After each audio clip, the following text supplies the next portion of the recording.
English. I was born and raised in Tennessee. Something that I consider very unique about myself is that I used to be a child model.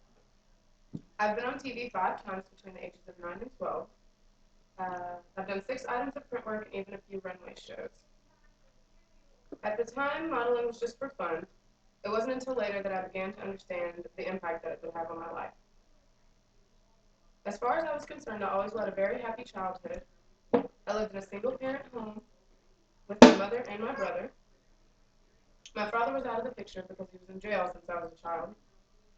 Possibly the most relevant part of my story is that my mother is white and my dad is black, which makes me biracial, or brown, as my mom always instructed me to say. I never got to know my father's side of the family because he was in jail and I was never really around him. And I actually lived with my mother's parents, so I had a very close bond with them. I had the typical upbringing of a southern white girl, which caused a lot of confusion for me. I always had friends of every race, and one day a friend of mine was having a slumber party for her birthday. I went and I had a lot of fun, and then when we got home, she ended up having another party a few weeks later, and I wasn't invited.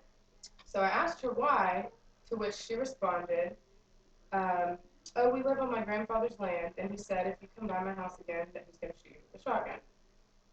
This began a realization that had not yet occurred to me. I began noticing differences in me and my friends. I was tall and they were short. I had dark skin, they had light skin. I had curly hair, they had straight hair. I had brown lips, they had thin lips. My differences started to make me feel ugly. Despite the turmoil, I always excelled in sports, and one of my favorite sports was gymnastics. One day, I was at gymnastics practice, and my coach told me that we were going to be doing a promotional video for the gym. After we did the commercial, a friend of mine's mother gave my mom a card for a talent agent in Nashville and suggested that she take me and my brother up there to meet him, and so we did. After that, we signed a contract with the agency, and my life immediately became filled with headshots and photo shoots, trips to Nashville, auditions. Um, I began getting compliments about my oddities, and this started to make me understand that I was pretty.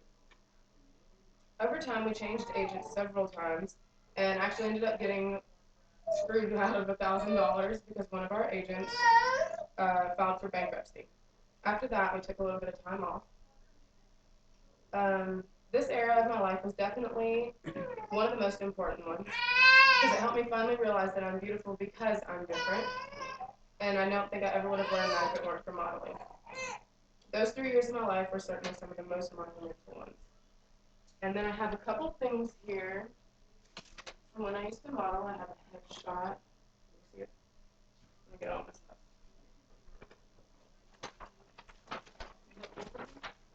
I can multitask.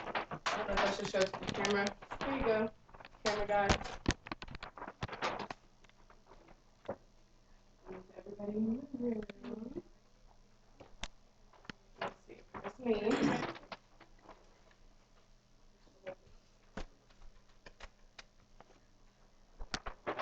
That's me. And then I have a Bible school pamphlet. There's me. And then there's a few more of me. You can't really see them. All right. That's all. Thanks, everyone. Yay!